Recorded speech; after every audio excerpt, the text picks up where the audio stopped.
আসসালামু আলাইকুম, সবাই কেমন আছেন? কাজের থেকে চলে আসছি। এখন একটু পাস্তা রান্না করব। কালকে স্যাটারডে আমার মেয়ের স্কুল নাই, তো আমি জিজ্ঞেস করছি সে লাঞ্চে কী খাবে। সে বলছে পাস্তা খাবে। আমি এখানে পাস্তা লবণ আর তেল দিয়ে সিদ্ধ করে নিয়েছি।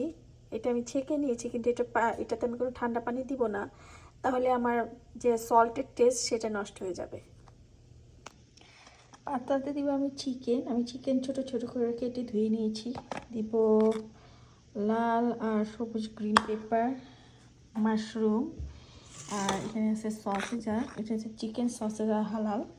এটা সবসময় আমার মেয়ের জন্য বাসায় আনাই থাকে। আর দিব ব্রকলি। যদিও আমার মেয়ে ঝাল খায় না, আমি একটা কাঁচামরিচ দিব আর একটু আদা রসুনের পেস্ট দিব।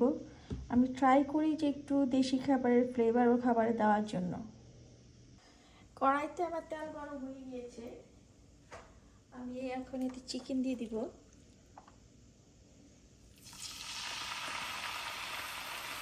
আমি চিকেন, মাশরুম, কাঁচামরিচ, লবণ, আদা রসুনের পেস্ট এগুলো একসাথে দিয়ে আমি একটু এটা কষিয়ে নিব। একটু হয়ে নিবে আর কি, কারণ ব্রকলি হতে টাইম লাগে না। আর বেল পেপার নামানোর একটু আগে দিব।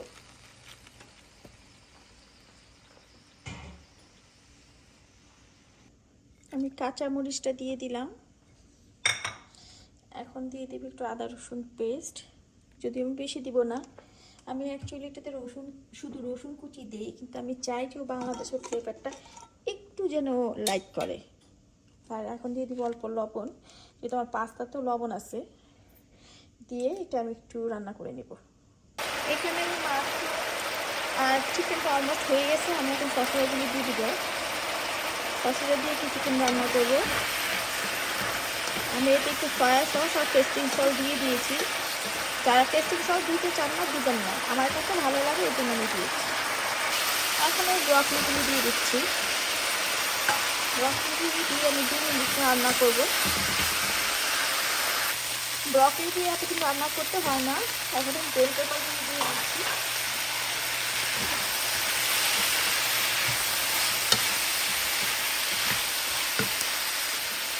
এখন আমি একটু টমেটো সস দিয়ে দিব। আমার কাছে ভাল লাগে, যার ভাল লাগে না দিবেন না। আমার কাছে লাগে টমেটো সস দিলে টেস্টটা একটু বাড়ে। এখন আমি পাস্তাগুলো দিয়ে দিচ্ছি। পাস্তাগুলো দিয়ে আমি অনেক 2 মিনিট রান্না করছিলাম।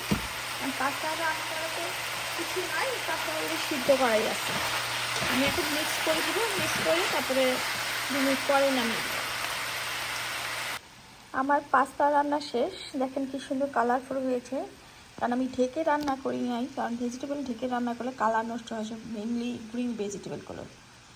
আমি চেষ্টা করি, যদিও আমি 7 days a week কাজ করি, তাও ঘরে সব খাবার রান্না করতে আমার ফ্যামিলির জন্য আমার ভালো লাগে।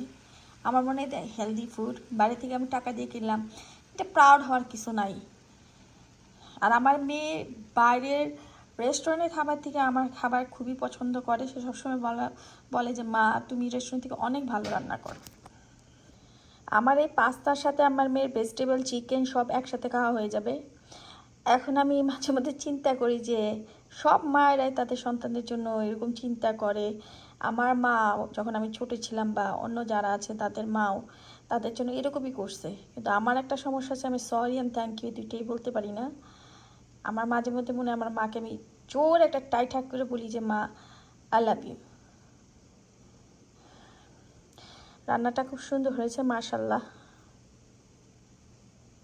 আমার মেয়ে চিজ অনেক লাইক করে, কিন্তু এখন আমি এটাতে চিজ দিব না। ও যখন খাবে বাসায় প্যাকেটের স্প্রেডেড চিজ আছে, ওইটা উপর দিয়ে দিয়ে দিব। কারণ এখন যদি আমি চিজটা দিই, কারণ এতগুলি পাস্তা ও তো খেয়ে সারতে পারবে না।